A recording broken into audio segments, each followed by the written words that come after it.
Hello Dokala शटनका देऊ family. So welcome you all in big boss Marathi season 6 review.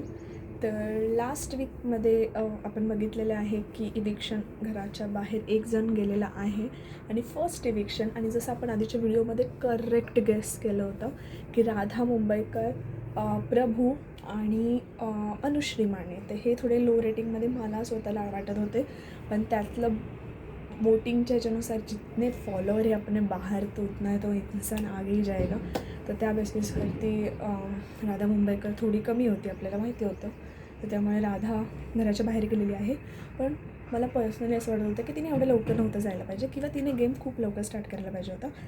कारण त्या टोळीमध्ये शी was the genuine, की जिथे रॉंग वाटत होती तिथे रॉंग बोलत होती. आणि एवढ्या लोकांमध्ये स्वतःचा आवाज उठवून बोलणं आणि तिचा तो टोन आणि मध्येच ती जी काय अशी ॲक्टिंग वगैरे करायची कामवालीची बाईची, तर ती मला फार आवडत होती. त्यामुळे ती पुढे असली असती तर तिने खूप एंटरटेन केलं असतं. आणि घरात प्रत्येकाशी तिचं एक बॉन्डिंग होतं. तर त्यामुळे ते इविक्शन थोडंसं जरा अनफेअर नाही म्हणू शकत, पण ती नव्हती जायला पाहिजे. आणि सेकंड आलं आपलं कॅप्टन्सीच्या टास्कमध्ये आयुष संजीवने शांतीत क्रांती केलेली आहे आणि तो कॅप्टन झालेला आहे. कारण त्याला कळालं दोन्ही साईडला कसं बॅलन्स करायचं. आणि त्याच्या कॅप्टन्सीनंतर थोडंसं घरातलं आपलं जे आपण बोलत होतो लास्टच्या व्हिडिओमध्ये की इथले ग्रुपच कळत नाही आहेत ह्या सीझनचे. आधी वाटलं होतं की 2 ग्रुप बनत आहेत, नंतर वाटलं की ते 2चे 3, 3 ते 4, म्हणजे असं जो तो त्या ग्रुपमध्ये जाऊन बसतो. गेम पुरतं ते एकत्र असतात आणि नंतर मग ते सगळ्यांशी बोलतात. ते कुठेतरी ह्या सीझनमध्ये फर्स्ट टाईमच असं बघायला भेटतं आहे. कारण आत्तापर्यंत हिंदीमध्ये पण आणि मराठीमध्ये पण कधीच आपण असं बघितलेलं नाही आहे. ते आपल्याला फर्स्ट टाईम बघायला भेटतं आहे. आणि कॅप्टन्सीच्या टास्कनंतर राकेशचा ग्रुप थोडा, आणि त्याच्यानंतर कालचा जो टास्क होता त्यांचा, त्यामध्ये त्यांना 2 ग्रुप्स करायचे होते. त्या गोण्या वगैरे हे करायच्या होत्या. तर त्यामध्ये पण थोडंसं ग्रुप्स आपल्याला होताना दिसले. पण ती लोकं जास्त भांडणं वगैरे करत नाही, असं डोक्याला शॉट देत नाही. कारण त्यांचं असं होतं की आपण शांतीत आपले व्यवस्थित खेळावं. आणि एंटरटेन करण्याच्या बाबतीत घरात टॉपला असणारे आपले सदस्य म्हणजे सागर कारंडे हा सीझन गाजवणार आहेत. कारण त्यांचं असं म्हणजे असतं नाही का त्याचं की ॲक्टिंग अशी मनामनात भरलेली असते. आपल्या पूर्ण जिथे जाऊ तिथे आपला असा एक रोल असतो. ते फक्त टी व्हीवरती नाही आहे त्यांचं, ते ॲक्च्युअलच माणूस तो तसं आहे. त्यामुळे ते खूप एंटरटेन होतं आहे आपल्याला सगळ्यांना. आणि दुसरी गोष्ट, ग्रुप्स अजून पण क्लिअर नाही आहेत की कोण कोणत्या ग्रुपमध्ये. फक्त टोळीचे 4 मेंबर्स आहेत ते फिक्स आहेत, अदरवाईज बाकी सगळे भरकटलेले आहेत. पण मला ह्या वीकमध्ये ते कलरवालं जे होतं त्यामध्ये नॉमिनेट करायचा जो टास्क होता, त्यामध्ये मला थोडंसं जरा ह्यांचे मतं फिरताना दिसली राकेशच्या ग्रुपची. तर त्यांचं कसं झालं आहे की दीपाली आधी खूप दिसत होती, कारण ती एका ग्रुपमध्ये अशी लीड, एक मदर फिगर तिची झाली होती. पण आत्ता असं झालं आहे की ती थोडी जलस आहे राकेशच्या बाबतीत. त्यांना असं वाटते की ह्या ग्रुपमध्ये जर आपण राहिलो आरबीच्या ग्रुपमध्ये, तर मग असं होईल की तोच लीड करतो आहे आणि आपण काहीच करत नाही आहे. तर त्यामुळे मग त्यांनी असं डिसाईड केलं. त्या ग्रुपमध्ये सर्वात बाहेर येणारा मेंबर होता सोनाली राऊत, स्मार्ट. त्याच्यानंतर मग दीपाली आणि Sagar Karande, Karan Sonawane what is not the part of any of the group. त्याच्यामुळे तो तर नव्हताच. आणि बाकीचे असे हळूहळू करत असे मागे आलेत आणि ते थोडेसे विशालच्या ग्रुपमध्ये वाढायला लागलेत. पण त्यांनी तिथे जाणं आणि त्यांना सपोर्ट करणं ह्यांच्या अपोजिटमध्ये जाऊन ते एकदम रॉंग आहे. मग ते पुढे अजिबात नाही जाणार. जे मध्ये राहिलेले आहेत ते लोक लगेच बाहेर जाणार आहेत. आणि विशाल त्यांचा वाईट फायदा करून घेणार आहे की आता हे माझ्या ग्रुपमध्ये आले की मग त्यांना मी त्यांच्याबद्दल अपोजिटमध्ये उभं राहायला लावणार आणि मी राजा बनणार. असं आहे त्याचं थोडंसं डोकं. आणि तो बिग बॉस खेळून आलेला आहे, त्यामुळे ते बिग बॉस खेळून आलेला मग थोडीशी आयडिया आहे का आणि कसं कुठे करायचं. आणि दुसरी गोष्ट, भाऊचा धक्का एक नंबर झाला होता. म्हणजे असं झापलं होतं ना यार, बासमान की बात बहिणी आज बोलली.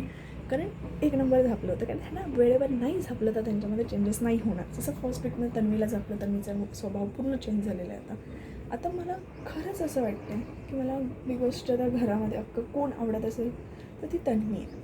Because she is kind of chill person, की सगळ्यांशी जाऊन बोलते, मजा करते, एंटरटेन करते, सगळं करते आणि भांडते पण.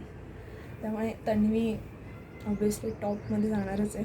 आणि दुसरी गोष्ट विशालच्या टोळीची, तर त्यांच्यामध्ये पण त्यांना झापल्यामुळे थोडासा अनुश्री आणि हिने थोडंसं एखादा रोल घेतला की लोकांना चिडवून द्यायचं, पोक करायचं आणि आपण शांत बसायचं. तर त्याने एक असा रोल घेतलेला आहे, त्यामुळे थोडंसं समीकरण असं घराचं बदलताना दिसतं आहे.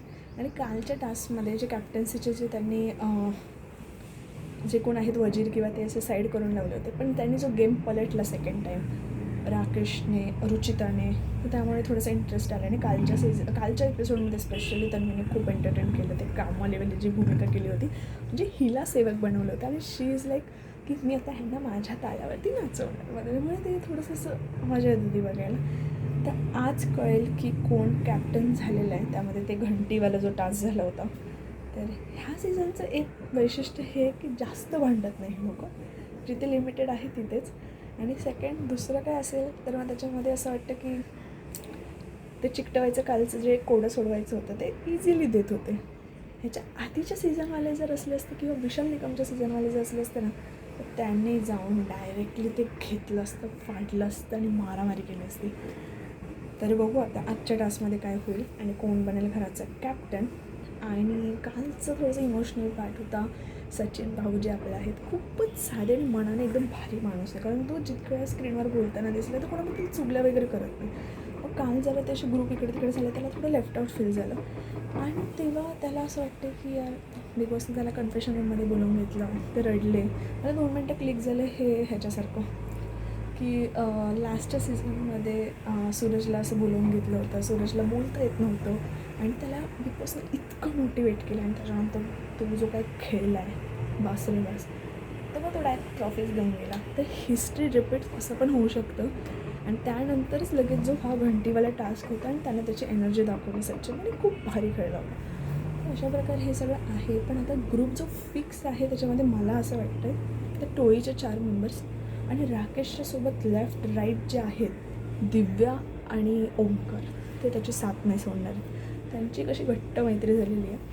तर त्यामुळे कदाचित बघू आता अजून कसे समीकरण बिघडतं आहे का चांगलं होतं आहे का काही सांगता येत नाही. शेवटच्या दिवसापर्यंत जो माणूस ह्याच्याशी बोलत पण नसतो तो नंतर ह्याच्याशी बोलायला लागतो. असं पण आपण बिग बॉसच्या घरामध्ये बघितलेलं आहे. लेट्स सी की काय होईल आजच्या एपिसोडमध्ये.